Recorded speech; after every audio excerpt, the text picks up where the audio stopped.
Discovering the work of Nikola Tesla changed my life.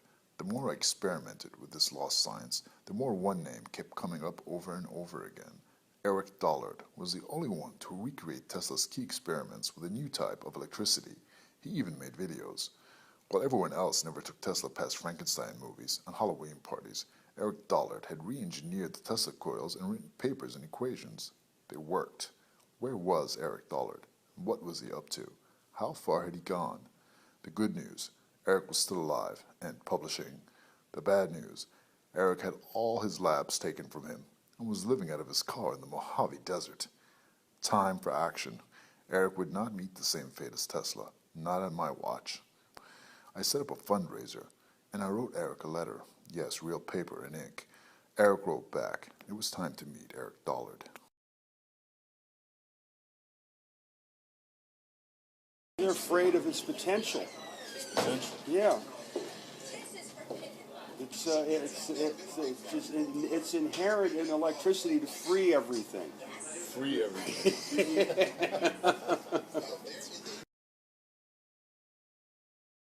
They want to put everything satellites. They really want to get rid of all radio. Good. They do. They want to get rid of all radio. Why? It's too free. Too free. Yeah. You can't, it's too hard to regulate, particularly high-frequency radio. Anybody, with a PRC 47 like in my car can, talk to anybody in the world. But RCA wanted a new system, and that's what it would turn out to be. Long after RCA died, that's what it turned out to be. I didn't know that then, and they didn't know that then. I was just the most likely guy to figure out something new. They already knew from supporting my high school experiments and letting me use the station for my own purposes. They knew that I was the guy that was going to come up with something new out of all the old junk. Because I was already doing stuff in the laboratory that nobody could even explain. I didn't know, they didn't know, nobody knew what it was going to be. I didn't even know who Tesla was, nor did they.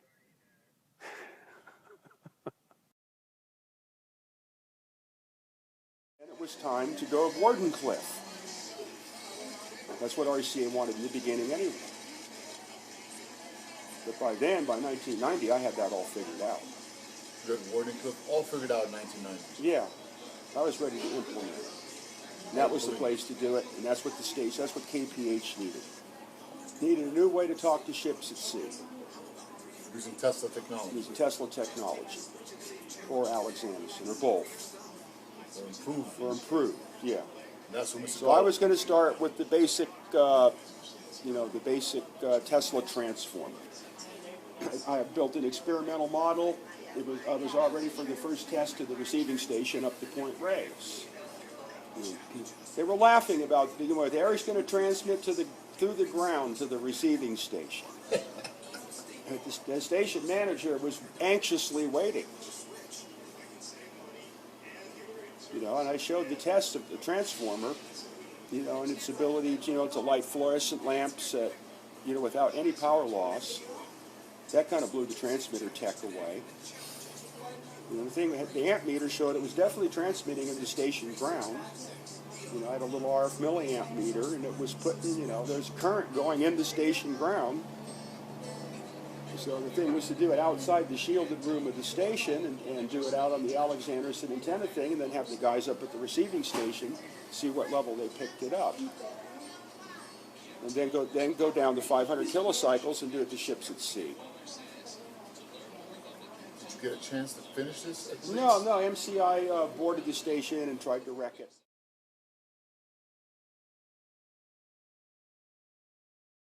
It was for ship to shore. Ship to shore. Ship to shore. Can't they communicate now with ship? Yeah, but this doesn't have the delay or the attenuation. So how would it improve in performance? Yeah, and the receiver would run off the transmitter. Okay, so that's the Tesla's idea. Is the receiver runs off the transmitter. It doesn't require any source of power. And the signal doesn't fade, and it doesn't weaken with distance. So it didn't require any. It would work anywhere in the Pacific. And there'd be but the way that place is geologically set up and the grounds that are already there in the Tesla system, I expect the signal would be just just as strong in China as it was off the coast of San Francisco. And there probably would be no time delay, or the time delay would be much less than the propagation of light. So it would significantly improve this. Because that's the ground terminal into the Earth. It was selected for that by Marconi. That's the Indians call it the hole in the sky. They went there and electrified them, and then they ran away from it. They wouldn't live there. It was sacred to them. Yeah, it's kind of like a ley line runs through there.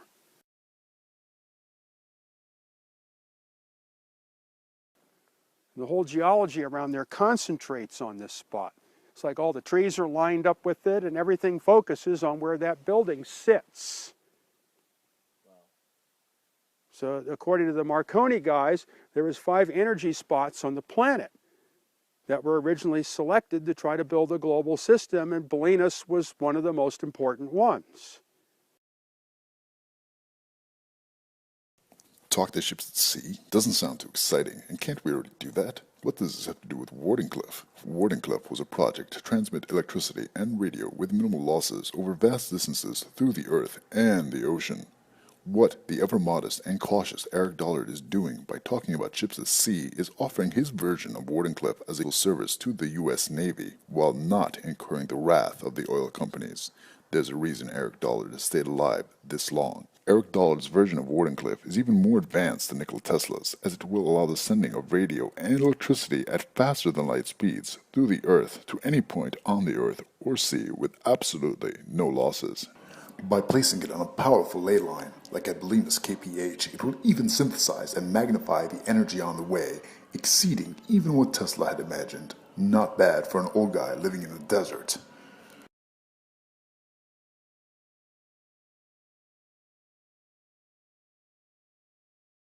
Came up with something new that nobody, not Alex Anderson or Tesla, had ever come up with. I raised it to the next level. I was able to make it broadband. It was a general laboratory and facility in antenna-type communications of all different forms, all different frequencies, from microwaves all the way down to audio. The whole idea was to have the broadest, most generalized receiving capability possible. In other words, the ultimate receiver.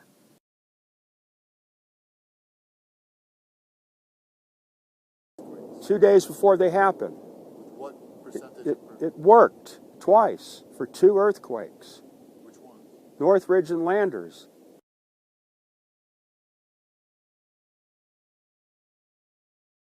I got the same thing from Japan 2 days before the giant Japan earthquake. Fukushima. Yeah, I picked it all the way up in Landers. 1 hour before the first earthquake, and that was about 2 days before the main event.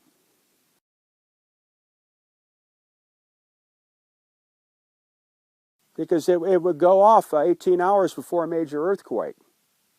Alert concert hall. Oh, it would just go wild. How did it sound? Well, different signals, different places seem different sounds. Here it was the sound of screaming sounds. First it starts with ricocheting bullets. And then they get snappier or more like steel wires being hit. And they get stronger until eventually it's like whole dumpster loads of beer bottles being dumped on metal decks of ships or something, smashing. And it just builds up a sharper and sharper pitch until eventually the thing basically just freaks. It's like almost like a sine wave. It's about 12 hours before the blast. The blast? Yeah, 6.5 or greater earthquake.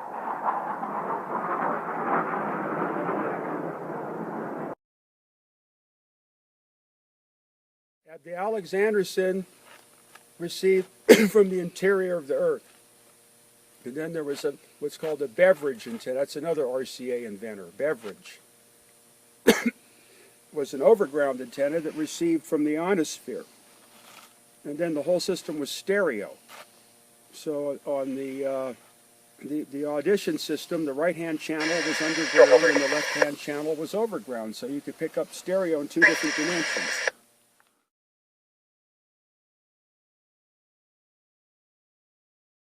It all depends what's going on. Lightning storms or, earthquakes, tornadoes, solar flares. The musical sounds come from inside the earth.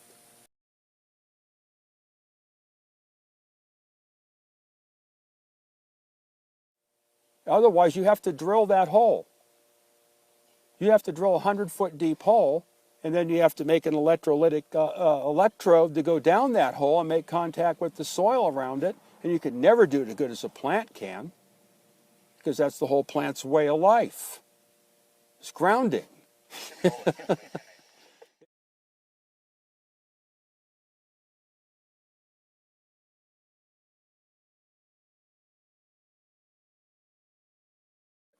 fact, I have a whole description of the system on the internet.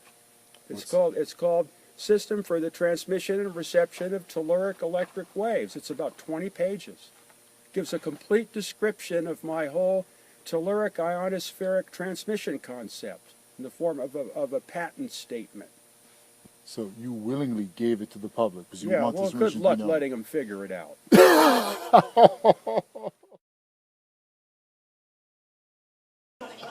Not one book.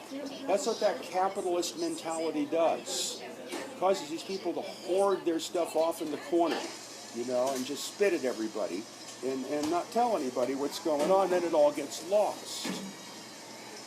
Steinmetz was the other way around. They would force him not to write things in his book. Well, Steinmetz is the hero. Describe him. He's the guy. He's a deformed, hunchback dwarf. Like Igor from Frankenstein. Igor from Frankenstein. Yeah. Was Igor actually based on him? Yeah, that was Steinmetz. And who was Dr. Frankenstein? Tesla. Just to convince people of the horrors of electricity. It was kind of holdover from, the Edison electrocuting circus animal days. What was the Frankenstein monster? Who was he? Oh, well, I don't know. That's present day technology.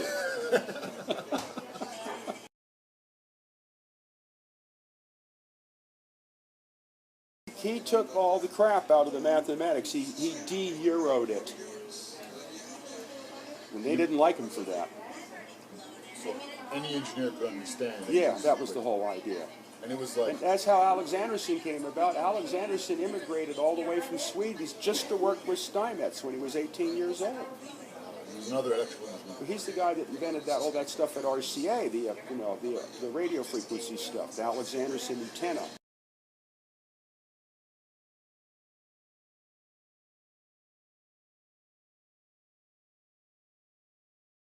There's no mathematical analysis available for any of this stuff. There's no way to express it analytically. But I came up with a way to do it out of Steinmetz's method. What do you call your method? It's called the Verser method. What was Steinmetz's called? And everything has to be expressed in 4 terms rather than 2. Ah. That's the problem, because you can't solve an algebraic expression higher than the 2nd degree, and mine were all 4th and 8th.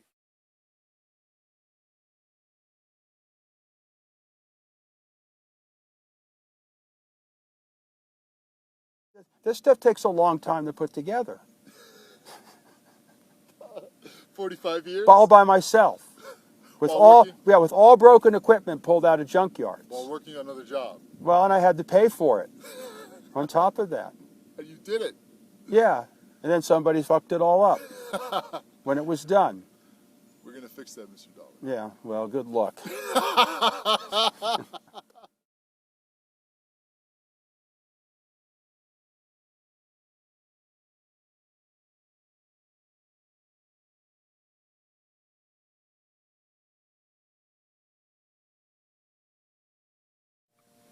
But then they threw me out of the house, so what good was it to have the laboratory there? So, it all got taken apart and never got put together again. So then RCA started providing the bigger stuff, and then I built the big laboratory in San Francisco, and then about the time that was done, it got destroyed. By who? By the real estate swines. They raised the rent from 8 cents a square foot to $1 a square foot when Feinstein became mayor. Raising the rent, that's the oldest way. Right. And then they send the hoodlums in to smash and steal all your stuff, and the police don't do anything about it. That was your second lab? That was my first outside my parents' lab. Okay, so it was your second real lab. Yeah. So, you So lost I that? tried to reconfigure, you know, a number of other places, and all the equipment got looted and disappeared, no matter where I moved it. And then Commonweal smashed the rest of it out at RCA. So I moved to Sonoma State, and after 4 years, it was the same thing. The administration changed, and they closed the radio station down and everything, and all the equipment was, all those RCA receivers and all that stuff was lost forever. All the RCA books, the original papers by their scientists, and everything was all lost. It's like that. How many years So of then work? I get into the Marconi building and put a whole thing back together again with David, you know, starting out of his bedroom, and that took damn near a year to put together, and when it was done, then the doors were slammed on me and the equipment all disappeared, and that was all lost. What number lab was that? Third or fourth? Oh, I don't know. There's just, you know, there's all the little ones in between, too. They were all lost. Yeah, or whatever, you know, car or ship or whatever other thing. It's all, everything's all gone. All of it. Well, I'm always alone. I'm in solitary confinement here. There's no people in my life. I'm here in solitary confinement in infinity with nothing to do in my car.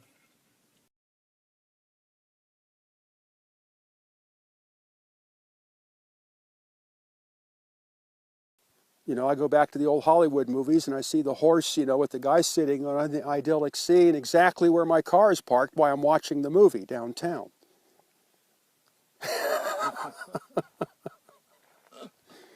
It gives you another feeling about the place you live when you see it in all these Hollywood Western movies, you know, and they're portraying your rat hole as, you know, the idyllic scene when man conquered the West, you know, with the chorus in the background and the whole thing, and that happens to be your rat hole where you live.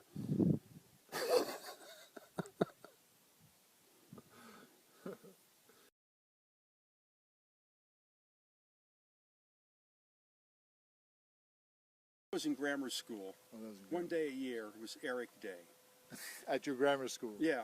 Then I'd drag whatever monstrosity I'd contrived at home, and then the school janitor would have to come and certify that it was safe to plug into the wall outlet, even though he didn't have a clue. And then the bully got to get shocked. The teacher would force it to happen and make a mockery out of him in front of the entire class, and then the rest of the year he wasn't a bully. And how many He was volts? the guy who would get bit. How many kilowatt hours? Well, you know, I made sure to keep it, you know, less than like 5 milliamps or, you know, 10, just, you know, about like getting slugged by a baseball bat, but it's not nothing to really, you know, do any damage to your body. It scares you more than anything.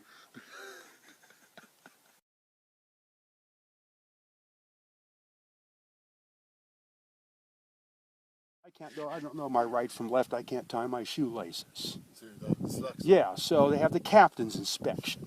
Of course, I fail. You know, so the captain curses me and the whole thing, and I'm thrown out of line and all that. Well, that's fine. So I go back to work in the building. The executive officer is a Marine Corps. He's a lieutenant colonel, and they're nasty. So I try to go back in the building, and he stands in front of me. And he looks at me and he says, "Dollard, you are a slob." And then he goes, "But you do such damn good work, get back inside."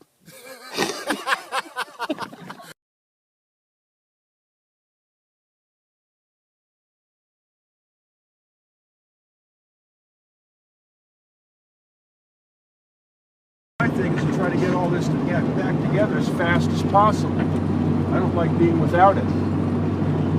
How's that going to happen? It's going to happen, God willing. If the people get behind you, if they know what you're trying to do and why it's important. Why should they be interested in it? Maybe they have dreams too, just like you. You know, we have dream empathy.